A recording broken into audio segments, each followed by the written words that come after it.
वहीं दिल्ली एनसीआर में 30 नवंबर तक पटाखों के किसी भी तरह के इस्तेमाल के लिए एनजीटी ने पूरी तरह से बैन लगा दिया है। इसके साथ ही जिन राज्यों में पिछले साल इस साल नवंबर हवा मॉडरेट थी, वहां 2 घंटे के लिए पटाखे जलाने की इजाजत होगी।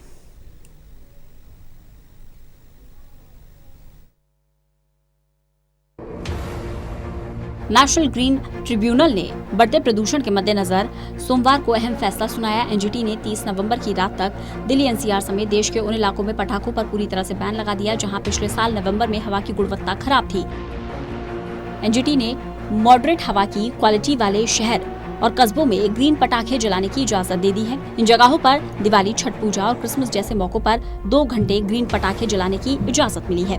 देश के अन्य राज्यों पर पटाखों को लेकर फैसला लेना राज्य पर निर्भर करेगा। गौरतलब है कि पटाखों को लेकर कुछ राज्यों ने पूर्ण रूप से पहले ही पाबंदी लगा दी है, वहीं कुछ राज्यों ने आंशिक मंजूरी दे दी है। लेकिन एनजीटी के आदेश के बाद स्थिति साफ हो गई है। इससे पहले एनजीटी ने 18 राज्यों को नोटिस जारी कर उनके राज्य में प्रदूषण को रोकने के उपाय की जानकारी मांगी थी। शुरुआत में पटाखों पर बैन की मांग राष्ट्रीय राजधानी दिल्ली और इसके आसपास के इलाकों में बढ़ते प्रदूषण और कोरोना महामारी के गंभीर शक्ल लेने की आशंकाओं के चलते उठाई गई थी। दूसरे राज्यों में भी इसी तरह की मांग उठी तो एनजीटी ने मामले का दायरा बढ़ा दिया। इसमें देश के सभी राज्यों और केंद्र शासित प्रदेशों को शामिल कर लिया गया है, सिर्फ उन राज्यों को छोड़कर जहां हालात के मद्देनजर पहले से ही पटाखे जलाए जाने और उनकी बिक्री पर रोक लगा दी गई है। Vinay Singh, total news.